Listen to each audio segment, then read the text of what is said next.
Man, did you guys get a load of that intro? I mean, that's just like high quality. I don't know. That's like replay that beautiful bean footage. That's like the fishing channel. What we are the fishing channel. Yes. What's going on, fishy friends? We are excited as always to have Captain Tom Weaver. He's one of my favorite reports in here because he fishes in our backyard. He fishes right here. I see him on the water on a regular basis. I always know that I'm doing the right thing when I look up and I see the Fish with Weaver sign. I'm like, yes, I know something. But before we get to Captain Weaver, which is why everyone's here, Short Sharp, what's up, my man? Good to see you, buddy. Couple of announcements real quick. I'm not gonna, just for the sake of time, we have 3 different sets of GI jigs and BKDs. Stuff like this is what you might be using on Captain Tom Weaver's boat. He uses some of this stuff. But I'm not going to show all 3 sets, but that's the one we're going to give away for this particular show. It's the black BKDs with the chartreuse eyes, and this color, which Captain C.L. Marshall's killing it with down there in the Pocomoke Sound, which is 6-inch avocado yellow glitter. Just looks cool. And for all 3 shows tonight, we got a special prize and an offer for everyone. The first thing is, anybody watching this, 3rd generation Cipriano Plumbing Figliozzi ceramic tiles, our newest sponsor. Robert's a fantastic guy. What's going on, Rodney? You are the man here every week. We really appreciate you coming on. But if you're watching this show and you live in the Delmarva area, you automatically get 10% off of any service call, including any kitchen and bathroom remodel. Fishy friends, a bathroom remodel can cost like $6,000, right? 10% off of that is $600. That outweighs our highest prize that we've ever given away on this show by like 3 times. I think we gave away a fishing rod once, right? Yes, so two and we had a walk-on trip with Walleye Pete once, and so we got that. But the winner gets 15% off of the exact same thing. Any service call, including any kitchen and bathroom remodel. Now, that is also transferable. So if you win and you're like, I stay in an apartment and my kayak jams in my closet, I don't need this kind of thing, you can give it to somebody else. That's pretty cool. The second thing is just a reminder for GI Jigs. Anyone watching this, go to gijigs.com. When you check out, enter the code TFC, and you will automatically get 10% off. That's pretty sweet. And the question of the night winner, we've already gone over that, gets 15% off any service call with 3rd generation Cipriano Plumbing and Figliozzi ceramic tile. Here is the truck, the logo. His phone number is 301-390-6343. Last thing, guys, before we bring in Captain Weaver, is we started a new subscription service called TFC Plus. We actually have Cameron Priest on tonight and Shore Sharp, both which are members. Thank you guys so much. And what that is that it's bonus content, but think of the fishing channel as like PBS. We're member supported, and instead of public broadcasting service or station, whichever one it is, we are the personal best station, right? Watch us, you'll catch your personal best, but we are member supported. So guys, if you enjoy our content, if you love our fishing reports, it's $5 a month. That's like $60 a year. It's way less than your coffee every day. Check that out. But we're going to give you guys a little sample of what we offer. And here we go on that.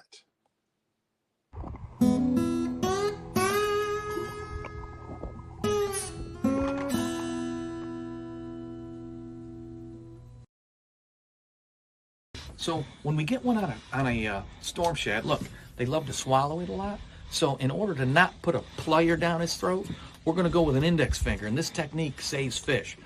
Pliers kill fish, index finger good.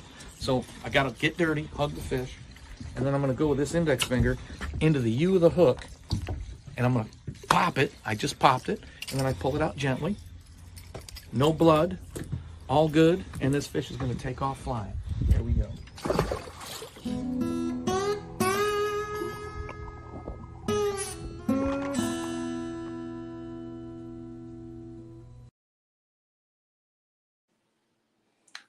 So that's pretty cool.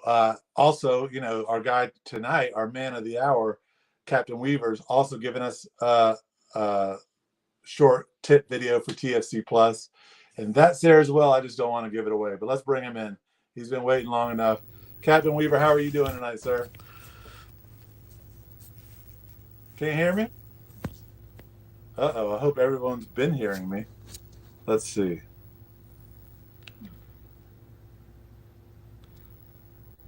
I think they can hear us.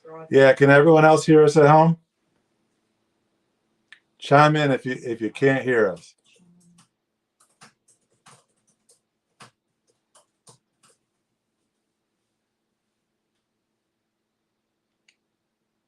I'm guessing we got 17 people on. Captain Weaver will be back in just a second. Shore Shark can hear us. Yeah.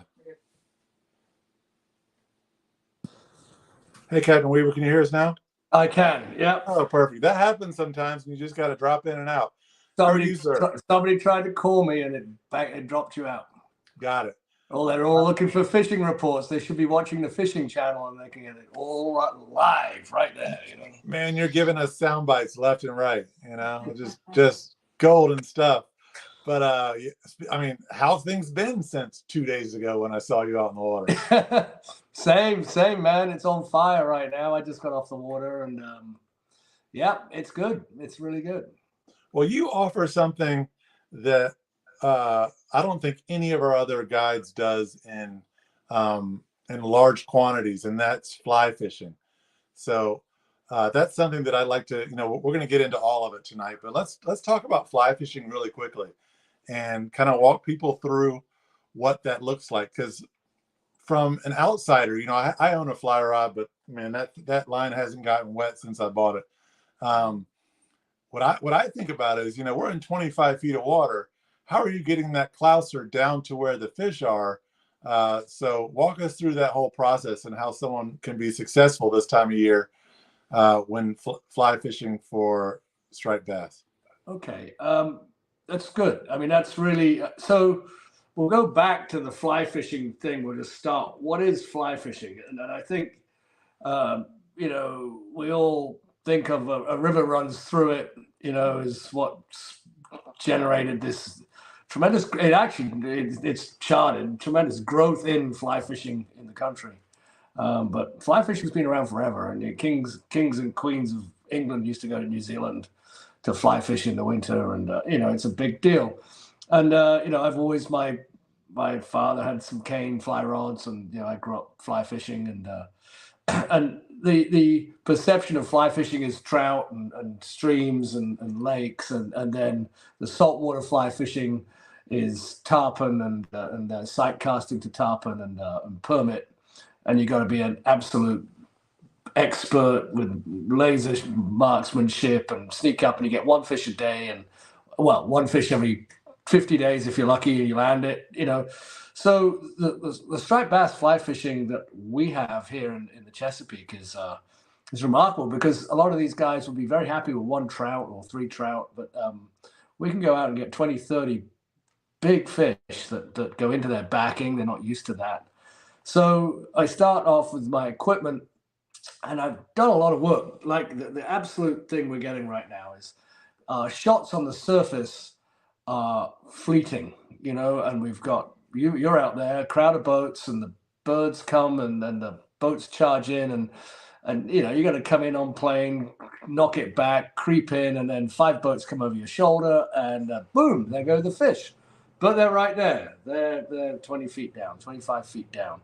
I had a really remarkable experience with this girl who came with me. We tried 3 times. This was our third attempt to get out, weather we'd blown out, and she'd never caught striped bass on the fly. And she's just moved to Maryland from Colorado,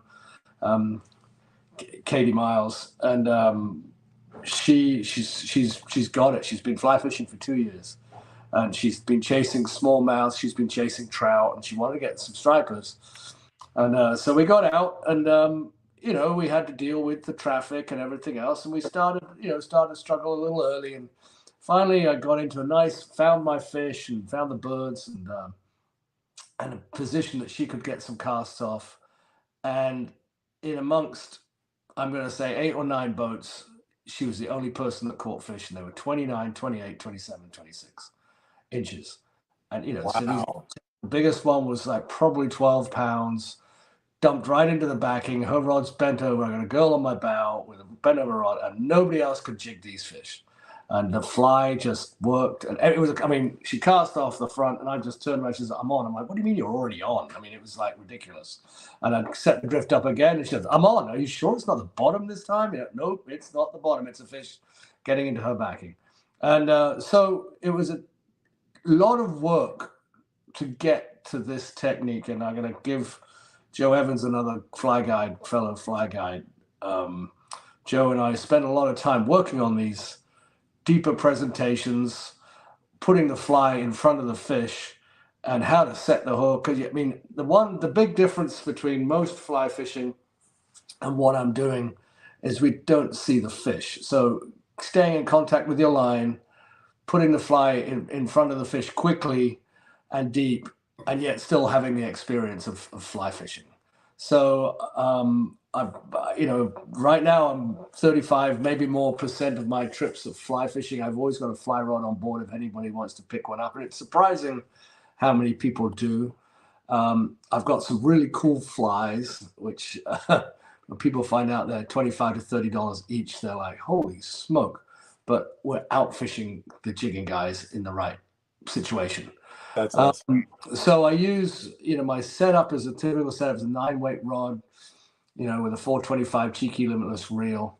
And I use, it's the lines, how many lines I have. I've got 5 or 6 reels spooled up with different line, but depending on the depth, at times I'm using a 500 grain line, which is with a 25-foot lead head, basically, so you can shoot it out a long way. But man, that thing goes straight down.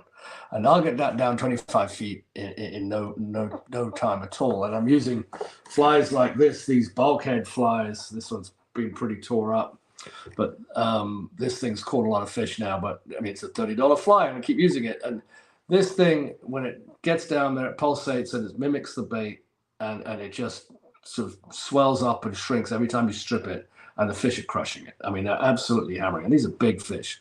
And so that's been very successful. Actually, here's a better one. That's a bit better condition. Put a couple of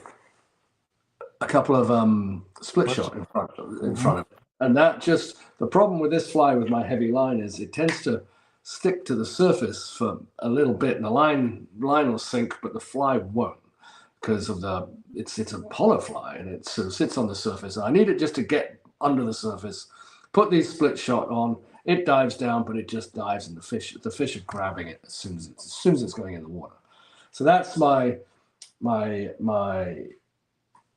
sinking line setup. Now, if we're close enough and we're getting into the birds and we've got a real shot in it, we can cast right into the birds and start stripping.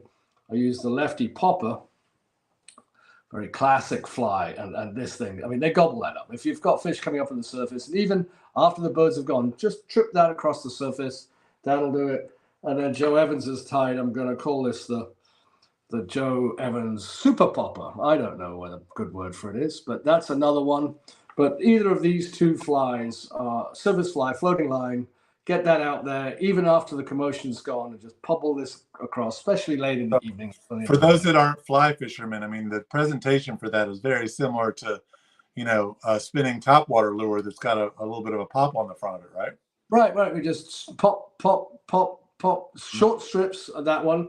This one here is I once with the heavy line and it's dived down, I we've got to maintain contact. So you've got to keep that line pretty tight, but short, sharp strips. But the big pause, strip, pause. And when you've stripped it a couple of times, it's got the attention. That thing's now coming up through the water column because you're probably drifting or blowing away from it.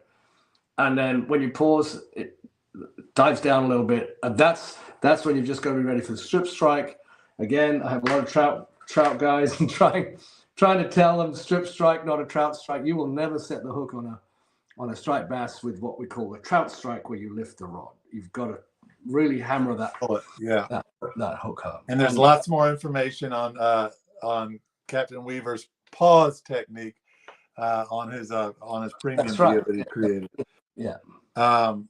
So Shore Sharp, I believe this is a question, right? It's a statement. Oh, it's a statement. He says, my dad was very intrigued with fly fishing back in the 90s. He bought a fly setup and flies. One fly is a small crab fly and a box full of flies from Salisbury Fly Shop. Is that Salisbury on the Eastern Shore, I'm guessing, right, Shore Sharp? And then we have a question coming in from Rodney Green. And he asked, Captain Weaver, do you utilize lead wire to weigh your lures down to sink? No, no. So my fly lines. So if we're going fly fishing, I buy from Scientific Angler who support me, and they sell a bunch of saltwater flies, and so it's tungsten or lead or whatever. It's a sinking line. So it's called 500 grain. So I've got 300 grain, 500 grain. I've got intermediate lines and I've got floating lines.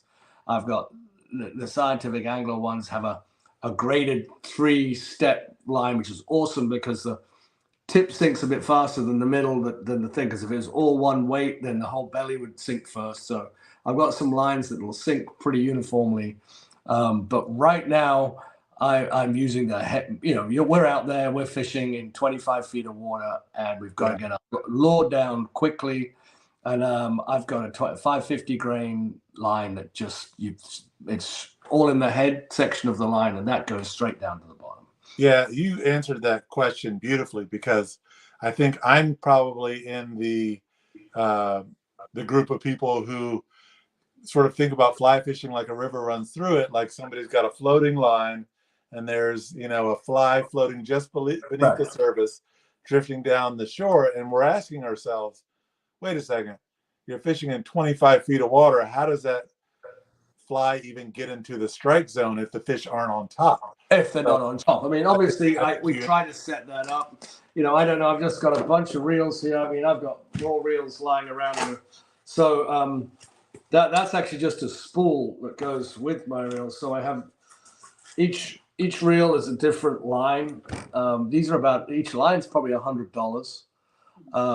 That doesn't include the backing and everything. And so that's a floating line.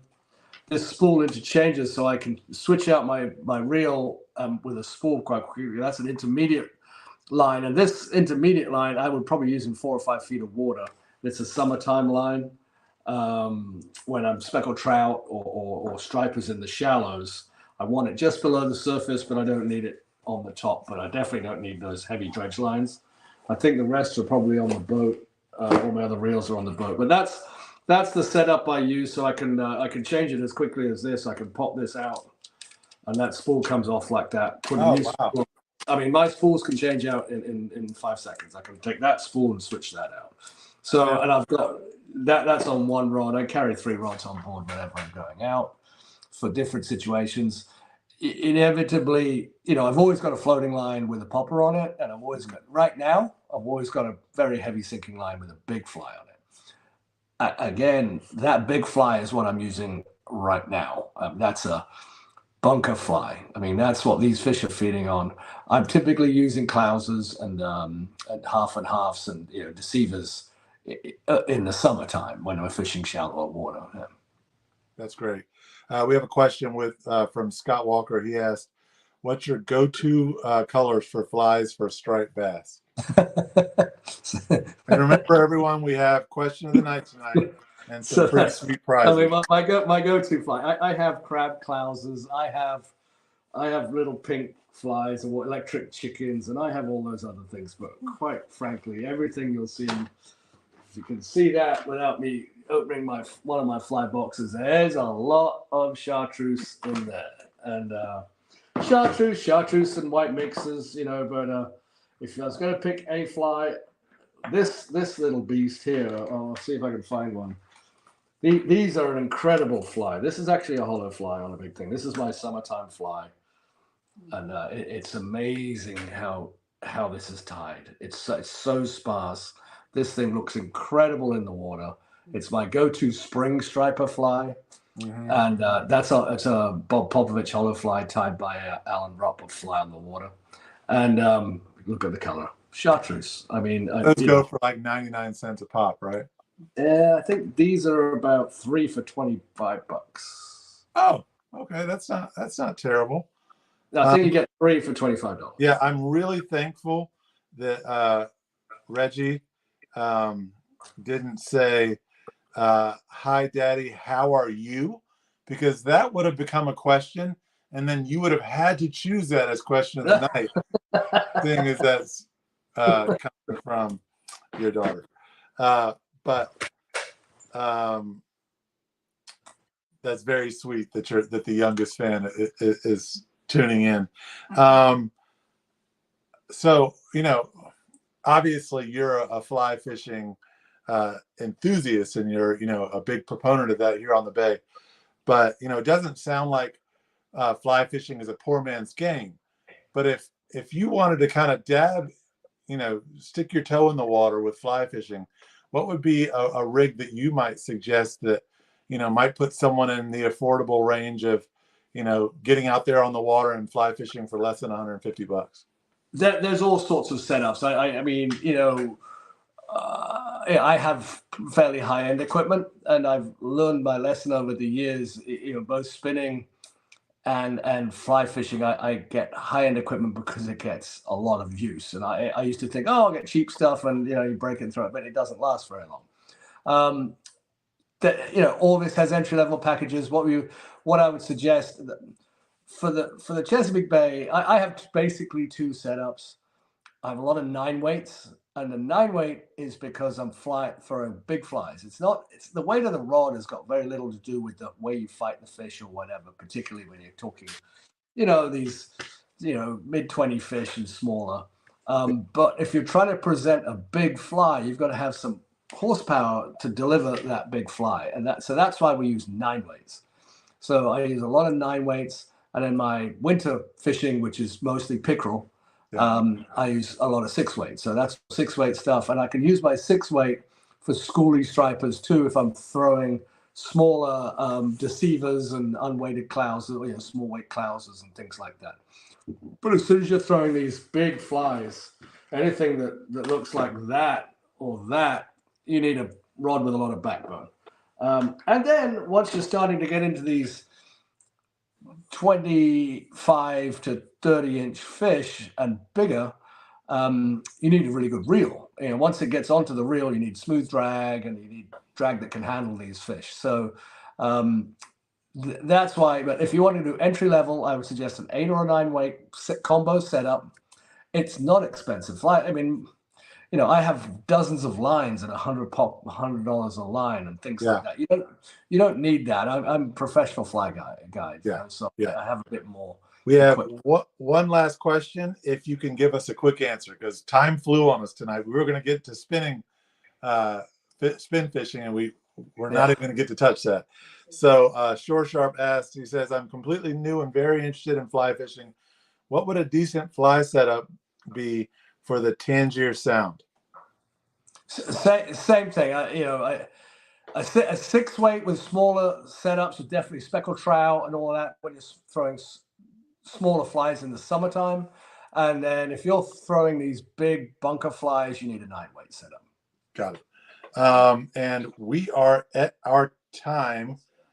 Captain Weaver, do you remember the question of the night? Which question stuck out to you other than my amazing questions? Well, I'm always when people ask me the color,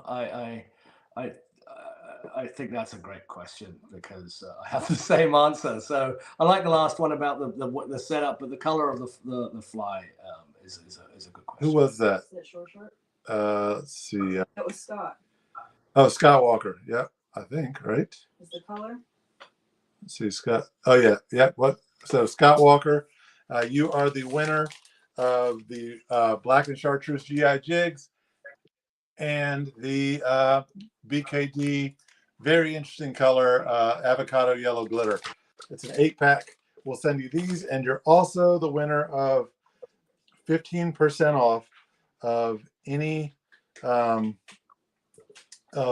the Kitchen and bathroom model. There you kitchen go. and bathroom model with third generation Cipriano plumbing, Figliozzi ceramic tile. Captain Weaver, thank you so much for giving us your time. We really appreciate it. And we're looking forward to maybe talking some winter fishing with you in the coming months. Yeah, it's getting that time. You can see I've got my gear on. I know you're looking good, man. I need to get. Are those Grundens you got on there? Oh yeah, it's all Grundens. Lots of layers of Grundens today. Good stuff. Thank you so much, Captain Weaver. Thank you so much for everyone that's watching. Lady C will be right back with you with the middle Chesapeake Bay with Captain Walleye Pete. Thank you.